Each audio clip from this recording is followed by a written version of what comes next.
Sprixie Show! The first episode of the Sprixie Show. Today, we're gonna be looking at something so interesting and so high-grade!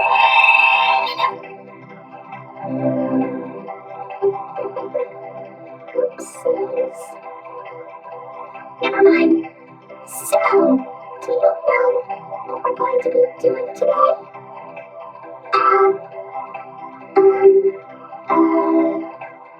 Olivia? You betcha! Are you excited? Because I'm excited.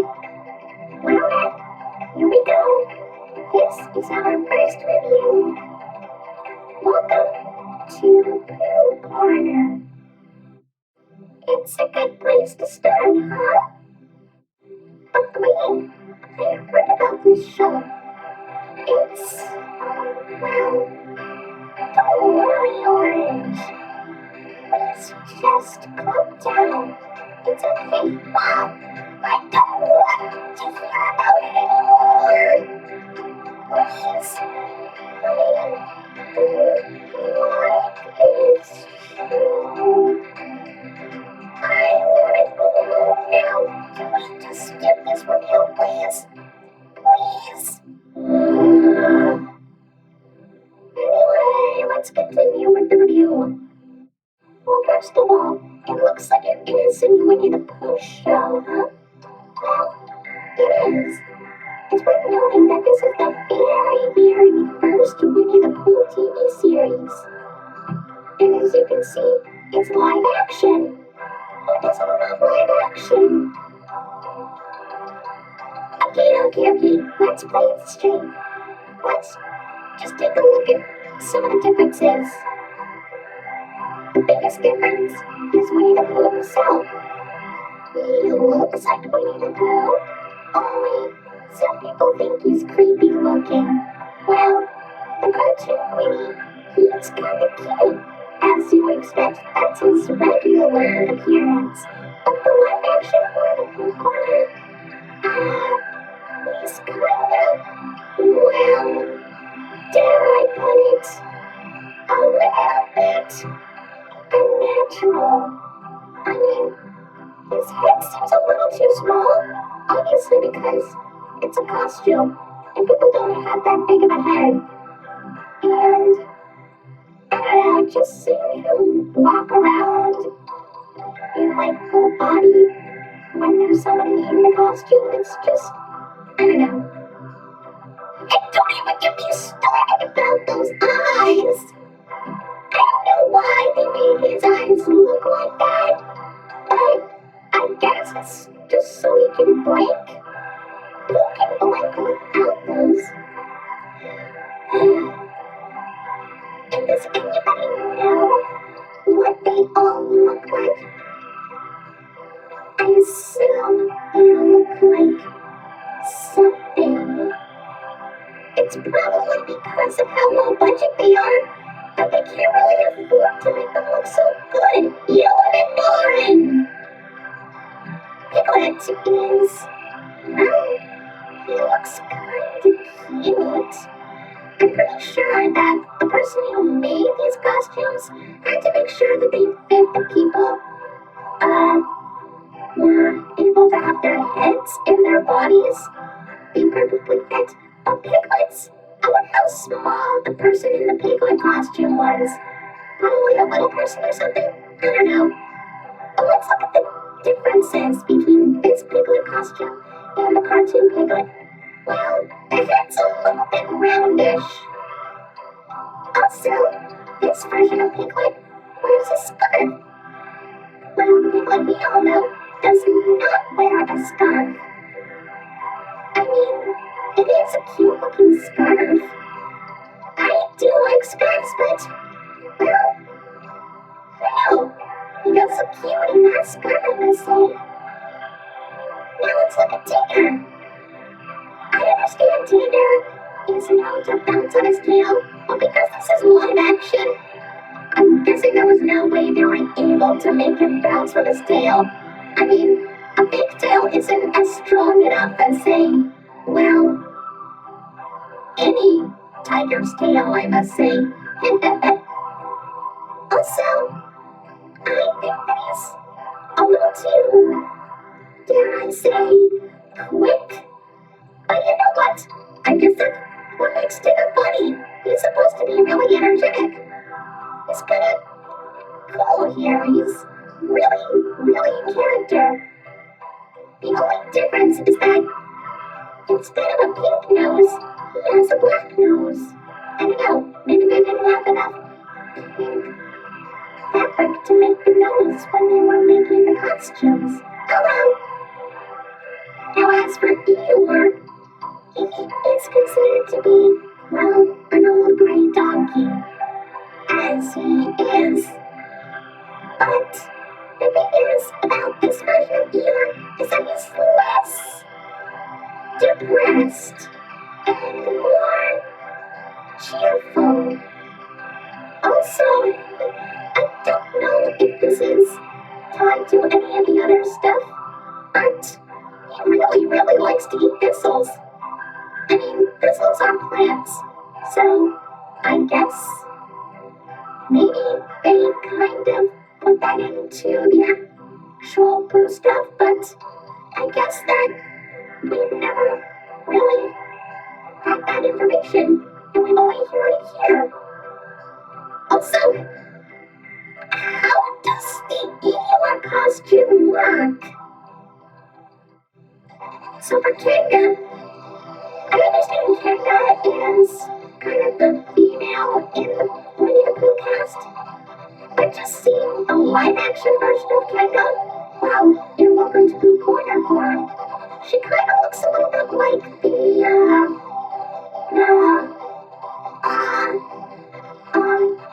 alright, let's move on. Will is, he's actually kind of cute. And that's all. Moving on.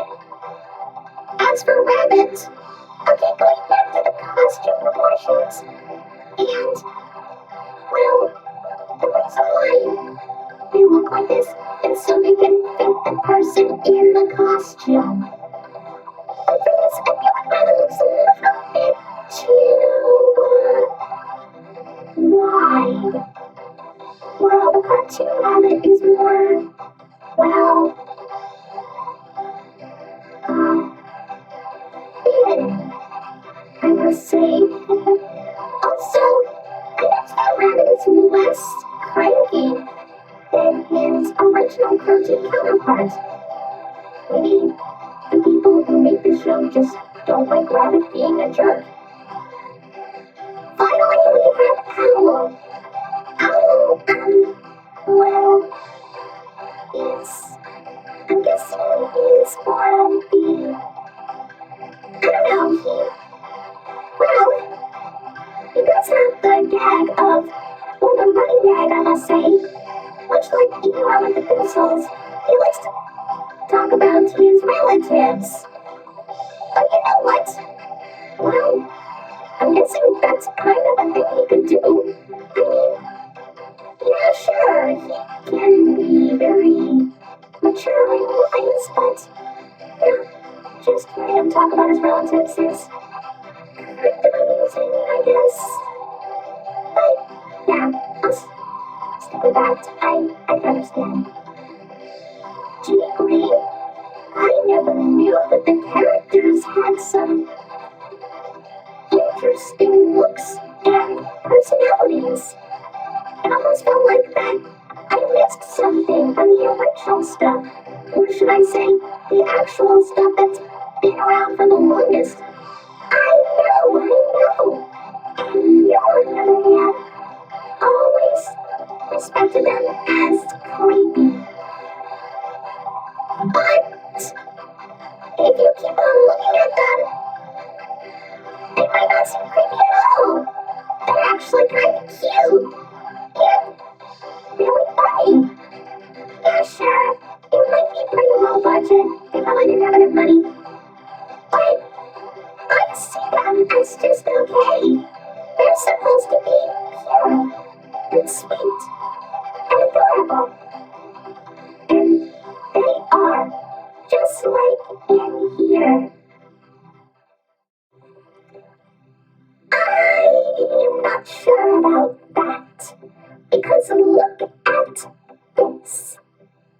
Yes, with Pooh. Exactly.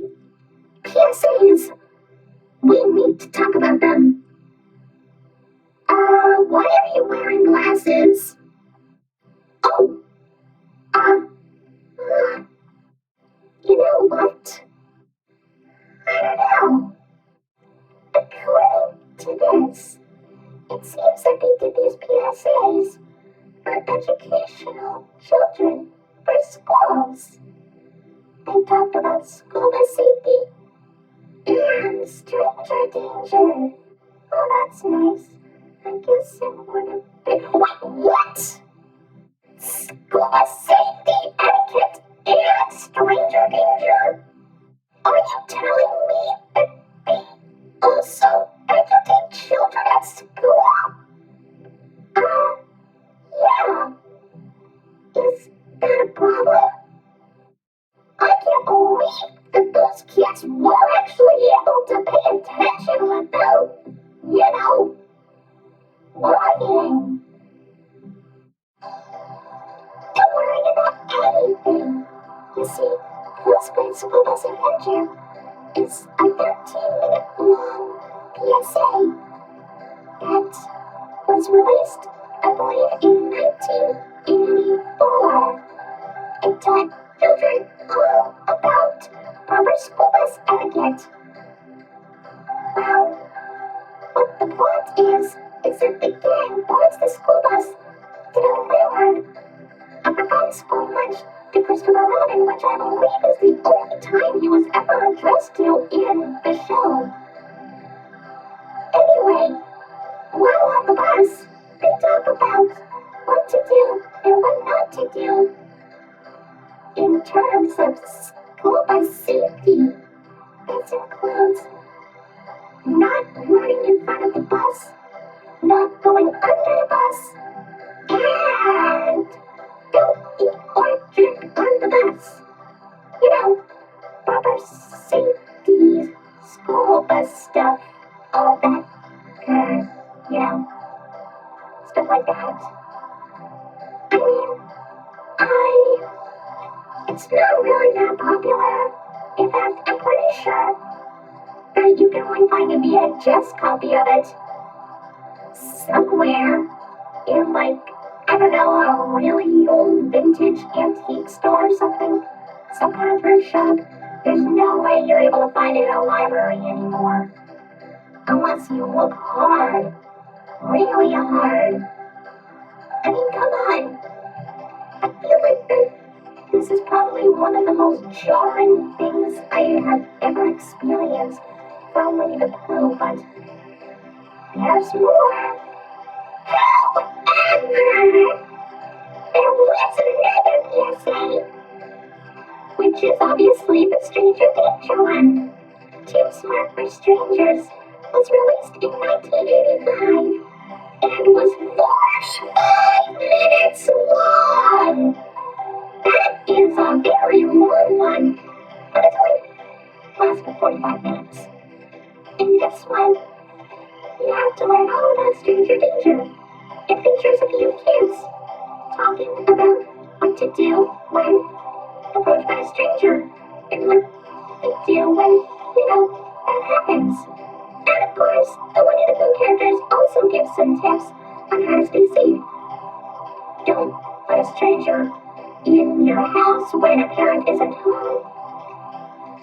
Don't take anything from a stranger if they offer it to you, and run away when approached by a stranger while on the street. The reason why this is so infamous is because, they also talk about molestation, which is, touching private parts. They talk about private parts in this. But despite all of that, it's still a really good show, just like all the other ones. Well, that's our show.